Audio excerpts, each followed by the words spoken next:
She said, "This trip is just me time." Then, I saw her Insta story kissing another guy. I didn't confront her, I just sent it to the wedding planner, canceled my flight, and left her belongings at her parents' house. Hey viewers, just a quick thanks. Over 14% of you are already subscribed, and it means the world if you're new here. And enjoy these stories? Join the family by hitting that subscribe button. We're on the road to 10,000. So, how purchasers all reading this deal pay Jirai? So happened 2 months ago, and I'm just now feeling like I can write about it without losing my mind. Still can't believe how fast everything went sideways. My fiancée Rachel and I were supposed to get married next month. We've been together 3 years, engaged for 1. I'm 29, she's 27, thought we had everything figured out. Guess I was wrong about a lot of things. I'm an accountant, she works in marketing for some tech startup.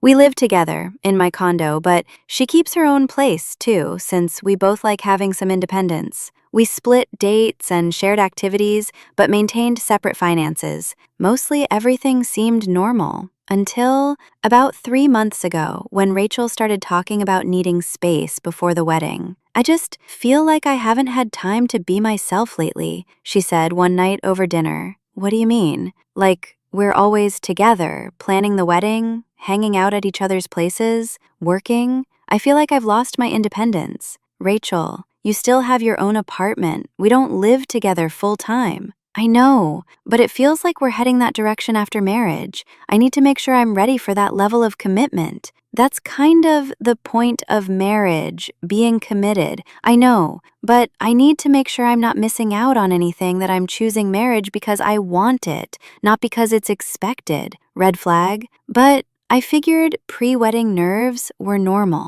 What do you want to do about it?" "I was thinking maybe I could take a solo trip somewhere, just a week, to clear my head and figure things out." "A week before our wedding? No, not that close. Maybe next month. Give myself time to really think." "Where would you go?" "I don't know yet. Maybe somewhere I've never been. Somewhere I can just be alone with my thoughts." I wasn't thrilled about the idea, but I didn't want to be the controlling fiancé either. "If you think it would help, then okay." "Really? You're not mad?" "I'm not mad. I just want you to be sure about us." "I am sure. I just need to prove it to myself." 2 weeks later, Rachel booked a trip to Cancun, Mexico. Solo vacation for 5 days. Said she needed to disconnect from everything and everyone. "I'm not even going to use my phone much. Just really focus on being present and thinking about our future." Sounds good. And looking up activities thought you were going to disconnect. I am. Once I get there. Right now,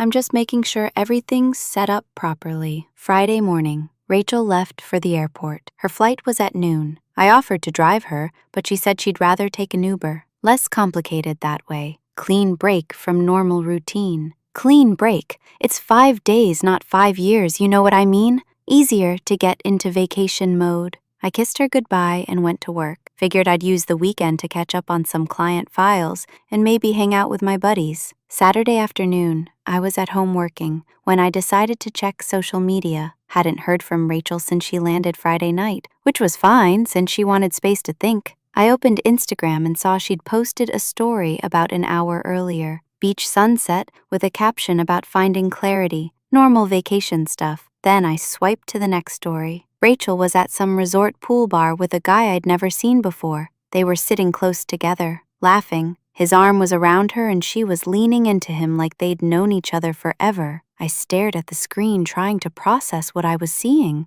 Maybe it was just some random guy she met. Maybe they were just being friendly. Then I swiped to the next story. Rachel and the same guy, making out, full-on kissing by the pool with drinks in front of them. The timestamp showed it was posted 20 minutes ago. My fiancé, who was on a solo trip to figure out our relationship, was making out with some random guy and posting it on social media for everyone, including me, to see. I took screenshots of both stories immediately. Then I sat there for about 10 minutes trying to figure out what to do. Part of me wanted to call her right away, demand an explanation, ask what the hell she thought she was doing. But then I realized something. She'd just shown me exactly how she felt about our relationship and our upcoming wedding. Instead of calling her, I started making other calls. First, I called our wedding planner, Melissa. Hi, Mark. How's the final planning going? Melissa, I need to cancel the wedding. Cancel, Mark? Your wedding is in 6 weeks. What happened?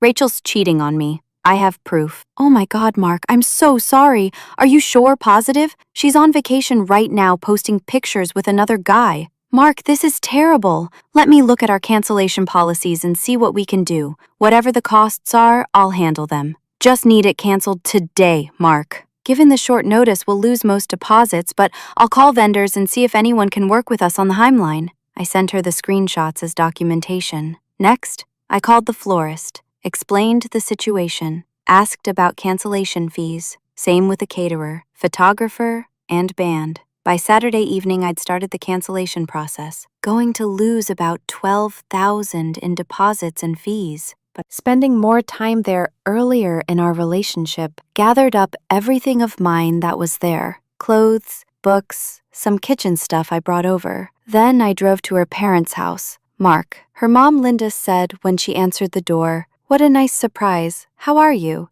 Is Rachel enjoying her trip?" Linda, I need to talk to you about something serious. Of course. Come in. What's wrong? Rachel and I won't be getting married. She's been cheating on me. Mark? That's impossible. Rachel would never do that. I have proof, Linda. I showed her the screenshots. Linda stared at the photos for a long time. Mark, I don't know what to say. This is horrible. I'm sorry you have to find out this way, but I thought you should know. Mark, what are you going to do? I've already started canceling the wedding. I'm done. Mark, maybe you should wait until she gets back. Talk to her about this. There's nothing to talk about. Linda, the pictures say everything. Mark, where is Rachel going to stay when she gets back? She has her own apartment, but what about all her things at your place? I brought them here. They're in my car. I spent the next hour moving Rachel's belongings from my condo to her parents' garage.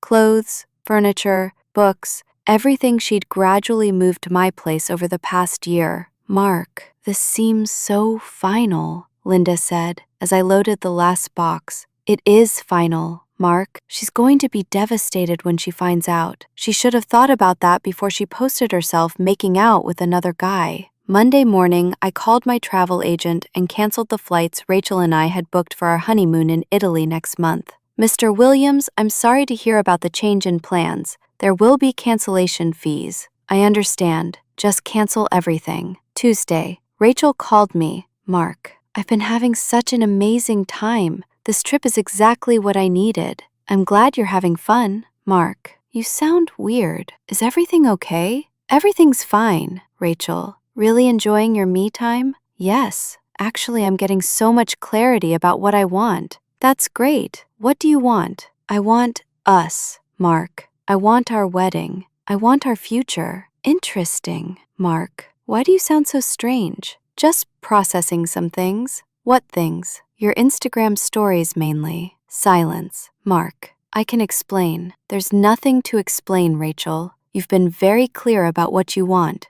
Everyone who follows you. Mark, I'll delete the posts. I'll come home right now. Don't bother, Rachel. I already canceled the wedding. You what? Canceled the wedding? Told the vendors? Canceled our honeymoon flights? Moved your stuff out of my place? Mark, you can't do that. I already did it. Mark, where are my things? At your parents' house, where you'll be staying when you get back. Mark, I'm not staying at my parents'. I'm coming home. You are going home, Rachel, to your apartment. You don't live with me anymore. Mark, please, I'll make this right. There's nothing to make right. You made your choice. I hung up and blocked her number. Wednesday, Rachel's sister Amy called Mark. What the hell is going on? Rachel's freaking out in Mexico. Rachel cheated on me. I ended our relationship. Mark, she said it was just one kiss. You're being dramatic. Amy, it was more than one kiss, and she posted it for everyone to see. Mark, people make mistakes. Some mistakes end engagements. Amy, Mark, you're throwing away 3 years over one vacation. I'm protecting myself from someone who thinks vacation cheating is acceptable. Mark, Rachel's stuck in Mexico. She's crying constantly. That's unfortunate. Mark, she doesn't have anywhere to go when she gets back. She has her apartment and her parents. She'll figure it out. Thursday, Linda called Mark. I talked to Rachel. She's devastated. I'm sure she is. Mark, she admits she made a terrible mistake. Good for her. She wants to make it right. Can't be made right. Linda. Mark, she's young. She got swept away by vacation excitement. She's 27, not 17, and she didn't get swept away. She chose to cheat and post about it. Mark, she took the posts down after I'd already seen them and canceled our wedding. Mark, the wedding can be rescheduled. The wedding is canceled permanently. Mark, she loves you. Linda, if Rachel loved me, she wouldn't have been making out with strangers and posting it online. Friday. Rachel came home. She went straight to her parents' house, based on what Linda told me later. Saturday. Amy called again. Mark, Rachel wants to see you to apologize properly. There's no point, Amy. Mark, don't you want closure? I got closure when I saw her making out with another guy. Mark, she's seeing a therapist. She wants to understand why she did it. Good for her. Mark, she realizes she has commitment issues. Should have figured that out before getting engaged. Sunday. Linda tried one more time. Mark, Rachel's willing to postpone the wedding. Take time to work on herself. Linda, there's no wedding to postpone. I canceled everything. Mark, it can be rescheduled. Trust can't be rescheduled. Mark, people work through infidelity all the time. Good for cancellations ended up costing about what I expected, lost most of the deposits, but avoided the bigger payments. Rather lose $12,000 than marry someone who thinks vacation cheating is acceptable. I kept my condo and my independence, changed my Netflix password, and updated my emergency contacts. Small things, but they felt significant. Started dating again last month, met someone named Sarah, who's a teacher. When I told her about Rachel, she said something that really made sense. Anyone who posts their cheating on social media isn't ready for commitment. Pretty much sums it up. My friends and family think I made the right call. Even some of Rachel's friends have reached out to say they understood my decision. The whole thing taught me that some people want the security of an engagement without the responsibility of actual commitment. Rachel wanted to feel loved and chosen, but also wanted the freedom to explore other options. She thought she could have both. Turns out, she was wrong. Sometimes the best response to betrayal is just accepting it as information and acting accordingly. Rachel wanted me time to figure herself out. I gave her all the time she needed, forever.